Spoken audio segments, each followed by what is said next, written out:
Hello student, welcome to the BHU world. मेरा नाम है अर्चना और मैं आपको बताऊंगी आज अकाउंटेंसी का सिलेबस। पिछले वीडियो में मैंने बताया था how to crack BHU examination और बीकॉम ऑनर्स फॉर 2021। अगर आपने वो वीडियो नहीं देखी है तो लिंक नीचे डिस्क्रिप्शन में दिया हुआ है, आप जाके ज़रूर देखें। और आज की बात करेंगे। चलिए आज के टॉपिक पे आते हैं कि सिलेबस क्या है अकाउंटेंसी का। कल मैंने बताया था कि कौन कौन से सब्जेक्ट एंट्रेंस में आ सकते हैं। आज मैं प्रॉपर अकाउंटेंसी की बात करूंगी, क्योंकि अगर हम कॉमर्स की बात करते हैं तो सबसे इम्पॉर्टेंट जो सब्जेक्ट होता है, जो न्यूमेरिकल बेसिस होता है, वो अकाउंटेंसी होता है। और इस बेसिस पे इससे 45 मार्क्स के क्वेश्चन पूछे जाते हैं, यानी कि 15 क्वेश्चन पूछे जाते हैं। इसीलिए बहुत ज़रूरी है आपके लिए कि ये टॉपिक डिटेल में 1 बाय 1 स्टेप वाइज क्लियर किया जाए, बेसिक से हायर तक क्लियर किया जाए। और मैं daily topic wise multiple choice question कराने की पूरी कोशिश करूंगी। फिलहाल तो चलते हैं आज की सिलेबस पे, यानी कि टॉपिक वाइज क्या क्या डिटेल आती है। फर्स्ट है बुक कीपिंग एंड अकाउंटिंग। आपको पता है अकाउंट का, अगर आप कॉमर्स स्टूडेंट हैं तो अकाउंट में फर्स्ट जो चैप्टर ही होता है वो बेसिक होता है, यानी कि what is accounting, what is book keeping, book keeping and accounting में डिफरेंस क्या होता है, ये छोटी छोटी डिटेल हम बात करेंगे। नेक्स्ट टॉपिक होता है सिंगल और डबल एंट्री सिस्टम। फिलहाल तो सिंगल एंट्री सिस्टम जो होता है वो काफ़ी प्रचलित नहीं है, क्योंकि अगर बिजनेस ऑर्गेनाइजेशन की बात करते हैं, इकोनॉमिक एक्टिविटी की बात करते हैं, तो सारे ट्रांजैक्शन के डुअल एस्पेक्ट होते हैं। एक डेबिट होता है तो दूसरा क्रेडिट होता है। अगर कुछ बदले में देते हैं तब आपको कुछ बदले में मिलता है, इसीलिए double entry system of accounting ही चलता है। बट अगर सिंगल एंट्री की बात करें तो वो नॉन प्रॉफिट ऑर्गेनाइजेशन में होता है। नेक्स्ट बात करेंगे अकाउंटिंग इक्वेशन। आप मैथ्स में भी पढ़े होंगे इक्वेशन होता क्या है। आप जनरली क्या कर सकते हैं, एक इक्वेशन बनाते हैं जिसमें इज इक्वल टू 0 कर दें, यानी कि दोनों साइड इक्वल होता है। तो इसमें भी होता है अकाउंटिंग इक्वेशन में। अगर हम असेट्स की बात करते हैं, लाइबिलिटी की बात करते हैं, तो दोनों साइड, अगर बैलेंस शीट की बात करते हैं तो assets is equal to liability होता है।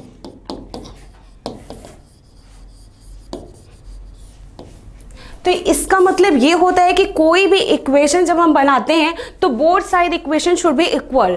नेक्स्ट टॉपिक की बात करेंगे type of accounting and principle of debit and credit. कितने अकाउंट होते हैं, कौन कौन से टाइप के होते हैं, रियल अकाउंट होते हैं, नॉमिनल अकाउंट होते हैं, इस सब के बारे में बात करेंगे। पर्सनल अकाउंट होते हैं। नेक्स्ट है जनरल एंड सब्सिडियरी बुक। आप क्या, कोई भी ट्रांजैक्शन जब हम रिकॉर्ड करते हैं तो उसको जनरल बेसिस पे करते हैं, यानी जनरल ऐसी बोल सकते हैं एक्टिविटी है जो हम डेली बेसिस पे करते हैं। इसके सब्सिडियरी बुक्स भी होते हैं, cash book, purchase book, bills receivable book, अलग अलग टाइप के बुक्स होते हैं जिसमें हम रिकॉर्डिंग करते हैं, जिससे हम लेजर में आसानी से ट्रांसफ़र कर सके। आपको पता है पहले लेजर करते हैं, फिर इसको कहाँ ट्रांसफ़र करते हैं, लेजर में, यानी कि लेजर से फिर बैलेंस शीट में करते हैं। मतलब कि लेजर में सारे ट्रांजैक्शन 1 बाय 2 सेपरेट रिकॉर्ड करते हैं, जिससे हम इसको आगे के प्रोसीजर में, आगे के जो फिनेंशियल स्टेटमेंट अकाउंट बनाएं उसमें इजीली हम विदाउट इन एरर फॉरवर्ड कर सकें। नेक्स्ट है trial balance. Mainly trial balance prepare क्यों किया जाता है, आपको पता है मैथमेटिकल एक्यूरेसी को हम जानने के लिए प्रिपेयर करते हैं। यानी कि ट्रायल बैलेंस में दो साइड होते हैं, एक डेबिट साइड होते हैं, एक क्रेडिट साइड होते हैं। हम डेबिट साइड के जितने भी अमाउंट होते हैं उसको लिखते हैं, क्रेडिट साइड के जितने भी अमाउंट होते हैं उसको लिखते हैं और उसको बैलेंस करने की कोशिश करते हैं। इसका मतलब ये है कि ओवरऑल हम मैथमेटिकल एक्यूरेसी को जांच करने के लिए करते हैं। उसके बाद आता है type of error. Trial balance complete करने के बाद भी कुछ ऐसे एरर होते हैं जो हमको बिल्कुल पता नहीं चलता है, क्योंकि बिजनेस इंटरप्राइजेस काफ़ी बड़े होते हैं, उसके अलग अलग ट्रांजैक्शन होते हैं, मल्टीपल ऑफ ट्रांजैक्शन होते हैं, जो कि कभी कभी हम एरर ऑफ ओमिशन में चले जाते हैं, एरर ऑफ कमीशन में चले जाते हैं। तो अलग अलग ट्रायल बैलेंस बनाने के बाद भी बहुत ढेर सारी एरर ऑकर हो जाती है, जिसके लिए हम टाइप ऑफ एरर को आइडेंटिफाई करते हैं। नेक्स्ट हो गया final account.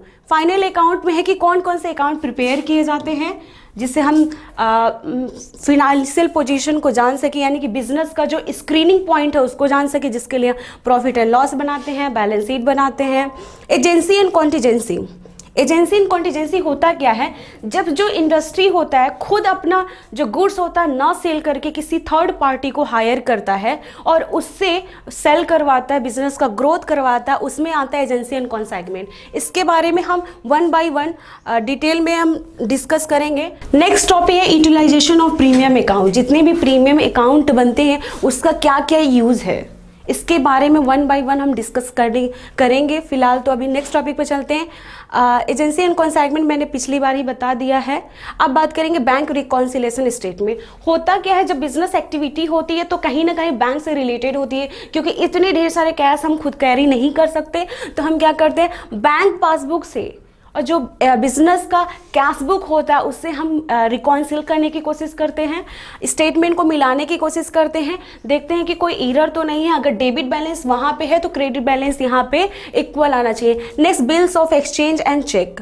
Bills of exchange होता क्या है, जब हम कोई भी गुड्स या सर्विस रेंडर करते हैं कैश बेसिस पे नहीं, अक्रूअल बेसिस पे यानी कि क्रेडिट बेसिस पे, तब बिल्स इशू किए जाते हैं, चेक इशू किए जाते हैं। इसके बारे में भी हम डिटेल में डिस्कशन करेंगे। नेक्स्ट टॉपिक है डिप्रिशिएशन। आपको पता है बिजनेस में जो इम्पॉर्टेंट प्रॉपर्टी होता है वो असेट्स होता है। विदाउट असेट बिजनेस ही पॉसिबल ही नहीं है। और जो असेट्स हम एक्वायर करते हैं, जो परचेज करते हैं, उस पर ईयर डिप्रिशिएशन लगता है। बट डिप्रिशिएशन लगने के अलग अलग मेथड होते हैं, ठीक है। इसमें स्ट्रेट लाइन मेथड हो गया, डिमिनिशिंग बैलेंस मेथड हो गया जिसको रिटन डाउन वैल्यू कहते हैं, सिंकिंग फंड मेथड हो गया, इंश्योरेंस पॉलिसी मेथड हो गया, रिवैल्यूएशन मेथड हो गया, अलग अलग बहुत ढेर सारे मेथड है। सम ऑफ ईयर डिजिट मेथड हो गया, depreciation method, double declining balance method, machine hour rate, replacement cost, kilometre method, annuity method. इतने ढेर सारे मेथड जिसको हम वन बाय वन डिटेल में करने की कोशिश करेंगे, क्योंकि ये इंपॉर्टेंट टॉपिक है आपके एग्जाम पॉइंट ऑफ व्यू से और इससे काफ़ी ढेर सारे क्वेश्चन पूछे भी जाते हैं, क्योंकि डिप्रिशिएशन एक ऐसा टॉपिक है जो हर बार एक नए तरीके से क्वेश्चन रेज करता है। नेक्स्ट टॉपिक करेंगे accounting for partnership firm. Partnership होता क्या है, जब हम दो से ज़्यादा लोग मिलके कोई बिजनेस स्टार्ट करते हैं जिसको हम पार्टनरशिप फर्म बोलते हैं। अगर उससे ज़्यादा स्टार्ट करेंगे, दो से ज़्यादा, तो शेयरिंग बेसिस पे प्रॉफिट होता है। इसी के बारे में हम पढ़ेंगे कि होता क्या है पार्टनरशिप, कितने लोग इन्वॉल्व हो सकते हैं, कितने लोग नहीं इन्वॉल्व हो सकते हैं, इसके रूल्स क्या हैं, एग्रीमेंट क्या है, पार्टनरशिप डीड क्या होती है, इसके बारे में डिटेल में डिस्कशन करेंगे। नेक्स्ट टॉपिक है company accounting, share and debenture. आपको पता है जब कंपनी को लॉन्ग टर्म के लिए लोन चाहिए होता है, एडवांसेस चाहिए होता है, तो ऐसे केसेस में company shares and debenture issue करती है। शेयर्स में दो टाइप्स के भी होते हैं, इक्विटी शेयर हो गया, प्रेफरेंस शेयर हो गया, और डिबेंचर जो होते हैं जिसको बॉन्ड भी बोलते हैं, डिबेंचर बॉन्ड टाइप का भी होता है। तो ये दोनों इशू करके कंपनी अपना फंड रेज करती है। Next, inventory control. Inventory control क्योंकि एक बिजनेस के लिए बहुत इंपॉर्टेंट है कि कैसे अपने वो इन्वेंट्री को मैनेज करती है। हर बिजनेस को अपने इन्वेंट्री को कैसे कंट्रोल करना है, कैसे मैनेज करना है, कितना सोल्ड करना है, कितना बचा है, इसके बारे में डिटेल रखना बहुत ज़रूरी होता है। इसके लिए इसके बारे में हम डिटेल में बात करेंगे कि आखिर इन्वेंट्री कंट्रोल किया क्यों जाता है, होता क्या है। नेक्स्ट है hire purchase, instalment system, amalgamation and liquidation. Hire purchase क्या होता है, इंस्टॉलमेंट सिस्टम क्या होता है, जब हम किसी चीज़ का पेमेंट एक बार में नहीं कर पाते हैं। आप जनरली क्या करते हैं, अगर आप स्कूटी खरीदने, बाइक खरीदने जा रहे हैं तो आप पूरा पेमेंट एक साथ नहीं करके क्या कहते हैं, हम इंस्टॉलमेंट बेसिस पे पेमेंट करेंगे, यानी कि हम हर महीने थोड़ा थोड़ा करके पेमेंट करेंगे। ये हो गया इंस्टॉलमेंट। अमलगमेशन और मर्जर के बारे में आपने सुना होगा, जब कोई भी चीज़ मिक्स हो जाती है, मर्ज होके वो एक चीज़ हो जाती है, तो उसको अमलगमेशन या मर्जर कहते हैं। लिक्विडेशन, जब कंपनी ऐसे पोजीशन में आ जाती है कि अब वो और ज़्यादा देर नहीं चल सकती, ऐसे केसेस में लिक्विडेशन हो जाता है, यानी कि वाउंड अप हो जाता है। कंपनी खुद को क्या करती है, अपने एसेट्स को बेच देती है, लायबिलिटी जितने भी होते हैं पेड ऑफ करके वहाँ से वो फ्री हो जाती है, यानी कि अपनी रजिस्ट्रेशन को कैंसिल करा लेती है। और last but not least, capital, revenue, expenditure and receipt. ऐसे कौन कौन से एक्सपेंडिचर होते हैं बिजनेस के द्वारा, ऐसे कौन कौन से जो एक्सपेंस किए जाते हैं वो कैपिटल होते हैं, और कौन कौन से ऐसे रिसिप्ट होते हैं वो रेवेन्यू होते हैं। जैसे हम एक मशीन खरीदे, मशीन हमारे क्या है, एसेट्स है, तो वो क्या हो जाएगा, कैपिटल एक्सपेंडिचर हो जाएगा ना। और अगर रेवेन्यू रिसिप्ट की बात करें तो रेवेन्यू रिसिप्ट ऐसी चीज़ों पे जो फिक्स असेट्स पे हमको रिटर्न मिलती है, ऐसी चीज़ों को हम रेवेन्यू रिसिप्ट बोलते हैं। ये पूरे हो गए आज आपके पूरे अकाउंटेंसी की सिलेबस। नेक्स्ट क्लास में हम पढ़ेंगे टॉपिक वाइज डिटेल में। तब तक के लिए आप अपना पढ़ाई पे फोकस करिए और मिलते हैं अगले क्लास में। और